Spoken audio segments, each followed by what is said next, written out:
আজি মই তৈয়াৰ কৰিছোঁ এইটো হালধি পাতত মাছ ভাপত দিছোঁ। হালধি পাতত মেৰাই এই ধৰণে তাৱাত কাৱৈ মাছ, সৰিয়হ, বাদাম পিচা দি এই ধৰণে তাৱাত ইয়াক পাতত দিছোঁ। তাৰপিছত ইয়াক পৰিৱেশনৰ কাৰণে লৈছোঁ। এতিয়া এই ধৰণে পাতত মেৰাই লোৱাৰ পিছত পৰিৱেশনৰ কাৰণে প্লেটত লৈ আপোনালোকে উপভোগৰ বেলা তাক গৰমে গৰমে খুলক। চাওক কি সুন্দৰ হৈ উঠিছে।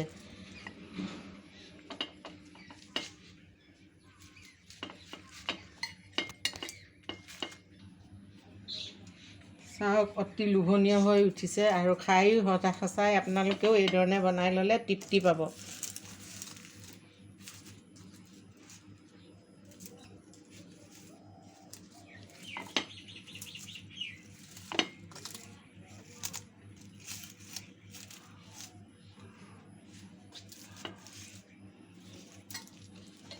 খোৱাৰ ওপৰত অকণমান নেমু চেপিও দিব পাৰে।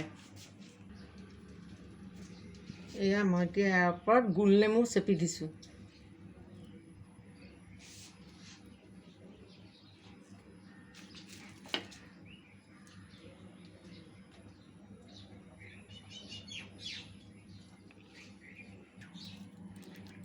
আপোনালোকে কমেণ্টত জনাবলৈ নাপাহৰিব দেই। কমেণ্টত জনাব কেনেকুৱা পালে ভিডিঅ'টি।